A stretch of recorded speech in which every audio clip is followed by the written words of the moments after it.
이것도 그러면 위헌이 나오겠지 뭐. 그러니까 지레 짐작을 하고 예상을 해가지고 우리는 그럼 즉시항고 안 할 거야. 이렇게 해버린 겁니다. 이게 큰 문제라는 거예요. 무슨 말씀인지 이해가 됩니다. 지금 그러니까 저렇게 말을 어렵게 얘기한 거죠. 그러니까요. 무슨 말인지 못 알아듣겠어요. 아니 세상에 그런 식으로 따질 거면 검찰이라는 기관이 왜 존재를 합니까? 변호사라면 그런 주장을 할 수 있겠죠. 당연히 피고인을 위해서. 근데 검찰은 반대편에서 국가를 대리해갖고 피고인을 처벌해야 된다라고 주장을 해야 되는 사람인데 위헌이 아직 나오지도 않은 법률을 이거 위헌 나올 것 같아. 안 할래. 이렇게 해버리는 검찰총장은 거의 직무를 유기한 것이고 직권남용한 것이 맞습니다. 맞고요. 보통 항고는 할 수 있는 거거든요. 보통 항고라는 건 뭐냐면 즉시 항고와 달리 집행정지 효력이 없는 거예요. 그러면 보통 항고를 하면 윤석열이 일단 나갑니다. 윤석열 일단 석방은 시켜놓고 그 대신에 직위원이 이 구속 취소 결정을 한 거 직위원 판사가 틀렸어. 왜 시간을 날로 계산해야지 때로 계산을 해. 그리고 이거 구속기간 막 산입 안 시켜버리고 틀렸어라고 하는 항고는 유지가 되는 거예요. 그러면 그게 상급심에 가가지고 고등법원에서 다시 판단해갖고 직위원 판사가 잘못했네라고 결정이 나면 윤석열은 다시 들어가는 겁니다. 먼저 이 부분을 좀 짚고 넘어가야 될 것 같아요. 검찰총장은 법 해석자가 아닙니다. 법 해석의 권한은 법원에게 있는 거고 검찰총장, 검찰은 법을 집행하는 기관이죠.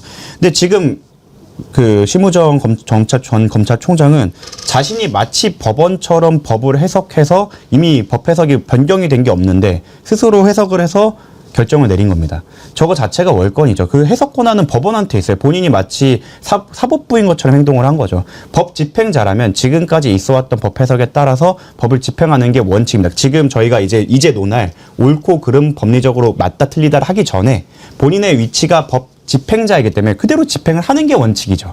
근데 마치 자기가 헌법재판소 소장이 된 것처럼 아니면 헌법재판관이 된 것처럼 이건 위헌인 것 같아 라고 자기가 해석하는 것 자체가 월권이죠. 김규 변호사님은 저자의 말을 듣고 어떤 생각이 드셨어요? 설명하자면 이런 소리를 하는 거예요. 지금 재판 중인 피고인을 석방하는 제도가 크게 이제 3개가 있습니다. 하나는 보석이 있고요. 하나는 구속 집행 정지가 있고요. 마지막 하나가 이 구속 취소가 있는 건데요. 자, 법원이 어쨌거나 이 사람을 석방하는 결정을 내렸어요. 그럼 이 사람이 이제 석방이 됩니다. 근데 보석이나 이런 거 같은 경우에는 이 사람이 진짜로 위독하다거나 당장 수술하지 않으면 죽어 이 사람이. 그런 경우가 많단 말이에요. 그래서 당장 석방해서 병원으로 가야 되는 거죠. 그런 경우에 검사가 야 즉시항고 이거 해버리면은 석방이 안 돼요. 일단. 그 즉시 항고에 대해서 또 결정이 나올 때까지. 그러면 이 수술 받아야 되는 사람이 못 나가는 거예요. 이런 문제가 있기 때문에 이런 거에 대해서 즉시 항고하게 하는 거는 좀 그렇다라고 해서 보석이랑 구속 집행 정지에 대해서는 위헌이다. 일단 내보내 줘라. 라는 결정이 과거에 있었던 거예요. 그런데 문제는 뭐냐면 이 심우정 총장이 한 구속 취소에 대해서는 이게 위헌이라는 결정이 아직까지 없었어요. 없는데 심우정 총장은 그러면 이것도 그러면 위헌이 나오겠지 뭐. 그러니까 지레 짐작을 하고 예상을 해가지고 우리는 그럼 즉시항고 안 할 거야. 이렇게 해버린 겁니다. 이게 큰 문제라는 거예요. 무슨 말씀인지 이해가 됩니다. 지금 그러니까 저렇게 말을 어렵게 얘기한 거죠. 그러니까요. 무슨 말인지 못 알아듣겠어요. 아니 세상에 그런 식으로 따질 거면 검찰이라는 기관이 왜 존재를 합니까? 변호사라면 그런 주장을 할 수 있겠죠. 당연히 피고인을 위해서. 근데 검찰은 반대편에서 국가를 대리해갖고 피고인을 처벌해야 된다라고 주장을 해야 되는 사람인데 위헌이 아직 나오지도 않은 법률을 이거 위헌 나올 것 같아. 안 할래. 이렇게 해버리는 검찰총장은 거의 직무를 유기한 것이고 직권남용한 것이 맞습니다. 맞고요. 그리고 즉시 항고를 100번, 1000번 양보해갖고 즉시 항고를 안 한다고 하더라도 보통 항고는 할 수 있는 거거든요. 보통 항고라는 건 뭐냐면 즉시 항고와 달리 집행정지 효력이 없는 거예요. 그러면 보통 항고를 하면 윤석열이 일단 나갑니다. 윤석열 일단 석방은 시켜놓고 그 대신에 직위원이 이 구속 취소 결정을 한 거 직위원 판사가 틀렸어. 왜 시간을 날로 계산해야지 때로 계산을 해. 그리고 이거 구속기간 막 산입 안 시켜버리고 틀렸어라고 하는 항고는 유지가 되는 거예요. 그러면 그게 상급심에 가가지고 고등법원에서 다시 판단해갖고 직위원 판사가 잘못했네라고 결정이 나면 윤석열은 다시 들어가는 겁니다. 그럼 그렇게라도 했어야죠. 근데 그거조차도 심우정 총장은 포기해버렸고 그걸 포기한 거에 대해서 이유를 제대로 밝히지 않아요. 자기도 궁색하니까. 예. 이게 큰 문제라는 겁니다. 저는 그 심우정 얘기하는 걸 들으면서 저런 사람들이 방송에 나오면 저는 정말 힘든데 그런 생각을 하면서 들었어요. 말을 잘하는 것 같은데 막 어렵잖아요. 무슨 말을 하는지 못 알아듣게 해요. 그러니까 일부러 어렵게 말하는 건 아닌가 그런 생각이 들더라고요. 그냥 판결문에 나온 거를 과거 사례에 판결문에 써있던 그런 뭐 어려운 구절들이 있을 거 아니에요. 그거를 그냥 읊은 겁니다. 기본적으로 즉시 항고를 앵무새처럼. 그때 했어야 되는 거 아닙니까? 그렇죠. 당연히 했어야 하고 즉시 항고를 안 한다면 보통 항고라도 했어야죠. 그리고 보통 항고는 지금도 할 수 있습니다. 그래서 문영배 소장 같은 경우에는 지금이라도 해야 된다라고 하는데 이제 특검은 실익이 없다라고 하면서 안 하고 있지 않습니까? 실익이 있습니까 없습니까?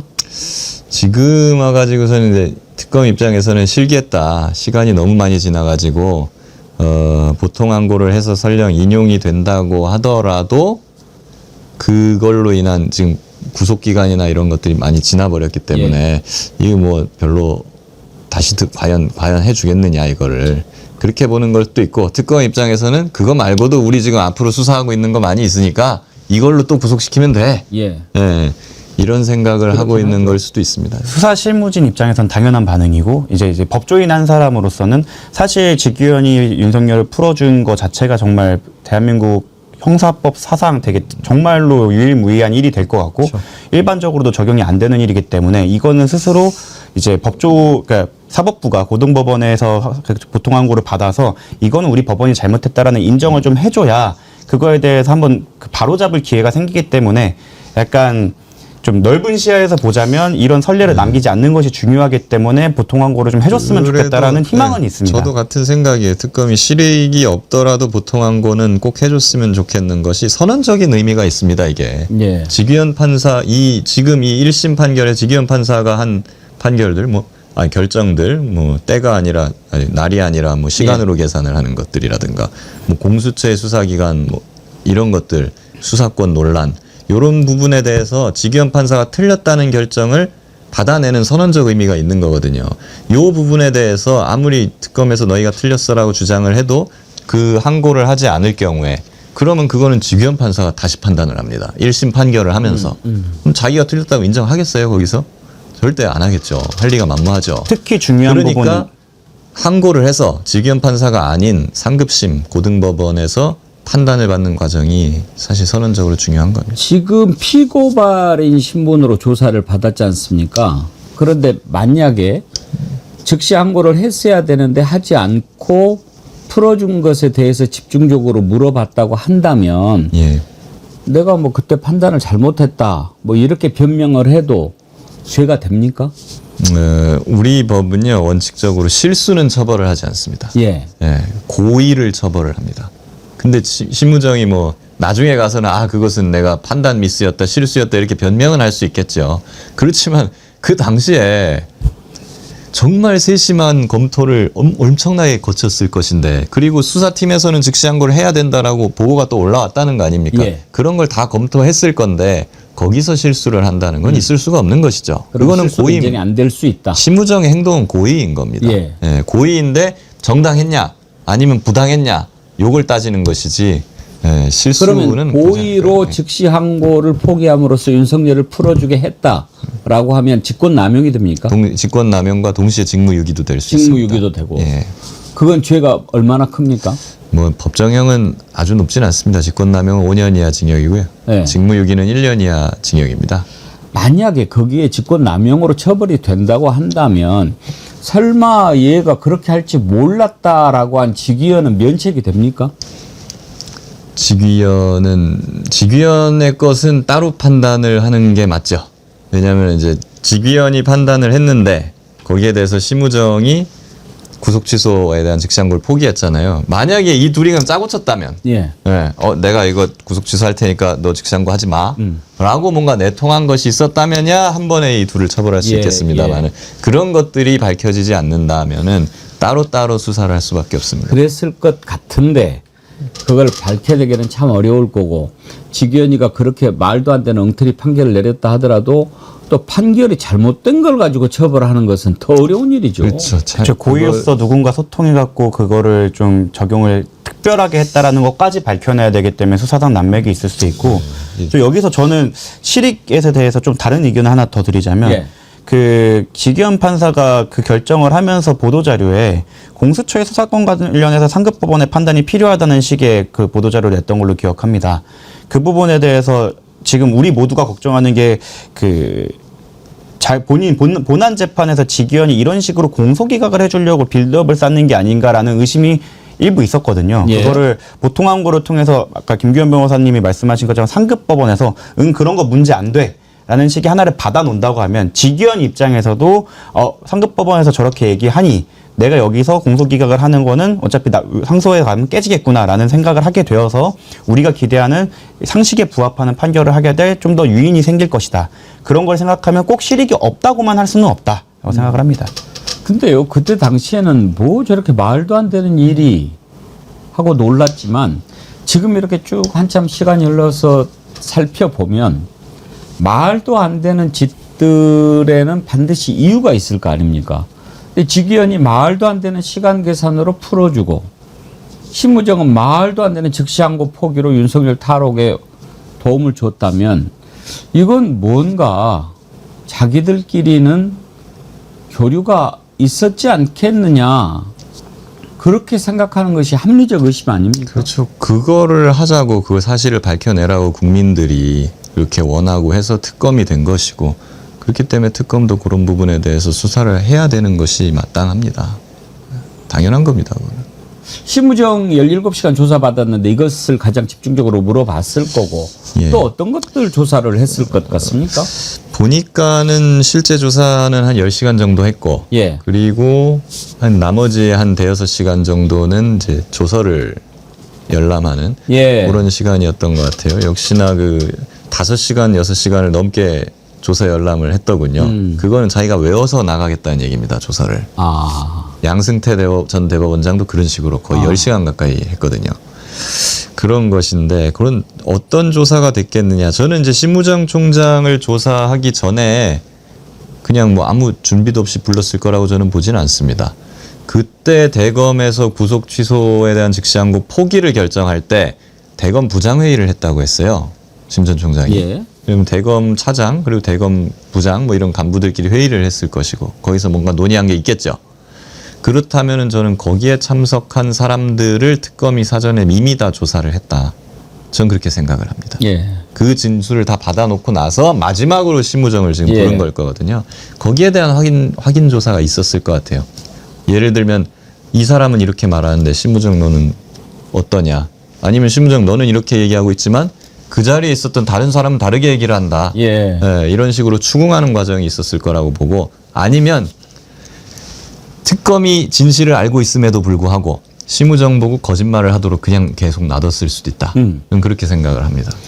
만약에 심 전 총장에 대해서 구속영장이 청구가 된다면 그랬을 가능성이 높아요. 그래서 지금 그걸 여쭤보려고 그러는데 한 번 더 부를까요? 바로 영장을 칠까요? 저는 뭐 사안 자체가 그렇게 복잡한 게 아니기 때문에 뭐 굳이 이 정도까지 조사했는데 또 과연 부를 게 남아 있을까? 예. 저는 그런 생각이 듭니다. 만약 부른다면 혐의가 다른 혐의일 겁니다. 지금 오늘 이번에 조사된 거는 이제 직무유기 그리고 직권남용으로 조사된 건데 만약에 심우정을 추가 조사해야 된다고 하면 내란의 밤에 뭐 했는지 네. 그런 조사를 위해서면 모르겠는데 이 혐의에 대해서는 말씀하신 것처럼 심우정은 마침표였을 겁니다. 말씀하신 대로 다른 채증을 다 마치고 그래 와 너는 뭐라고 하는지 들어보자를 확인한 다음에 아마 영장을 칠 거라면은 치겠지만 그게 아니라고 한다면 추가 조사를 이어가지는 않을 것 같다. 딸 부정채용 의혹도 있지 않습니까? 거기에 관여한 거. 이번에 특검 조사에서 그런 부분도 물어볼 수 있나요? 물어볼 수 있는데 그거는 원칙적으로 특검의 수사 대상은 아닌 걸로 아니죠. 제가 알고 있습니다. 그래서 아마 뭐 물어는 볼 수 있죠. 예. 물어는 볼 수 있는데 굳이 뭐 거기에 대해서 거기에 아마 집어넣을 심우정이 필요는 없고. 답하진 않았을 것 같아요. 그리고 물어보는 취지가 이런 거로 약점을 잡혀서 그렇게 했느냐 이런 식이 가능하겠지만 그 본류로서 그거를 조사하겠다라는 식의 조사가 이루어진다면 수사 범위를 벗어나는 거기 때문에 특검법 위반이 될 수 있습니다. 약점을 잡혔든지 바터를 했든지 뭐 그런 걸로 물어볼 수도 있고. 예. 박성재도 지금 이제 특검 조사하지 않습니까? 예. 박성재한테는 어떤 것이 가장 큰 혐의가 됩니까? 박성재는 지금 보면 내란 중요임무종사죄가 적용되고 있는 것으로 예. 알고 있는데요. 그거 되면 5년 이상의 징역입니다. 예, 사형 무기 또는 5년 이상의 예. 징역. 그러니까 당연히 심 전 총장하고는 질이 다를 정도로 높은 범죄가 되는 거고요. 만약에 심 전 총장도 계엄 당일날 박성재 장관이랑 통화한 것들이 지금 나왔지 않습니까? 그거를 통해서 계엄과 관련된 모의를 했다면 심 전 총장도 내란 중요임무종사죄가 적용될 수 있는 거예요. 향후에. 예. 뭐 일단 박성재 장관 같은 경우에는 사실 그때 총장하고 통화한 거 그리고 법무부에서 바로 간부들을 소집해가지고 회의를 했는데 뭐 이거 매뉴얼이 있냐 뭘 했냐 막 이런 식으로 막 질문이 나왔다고 하지 않습니까? 그리고 그 이후에도 뭔가 자기 말 안 듣거나 윤석열한테 불리한 이야기나 그런 행보를 보이는 간부들을 질책하거나 그래갖고 그 간부가 막 사표를 쓰거나 이런 일들이 있었잖아요. 그러니까 그리고 4인 회동도 있고요.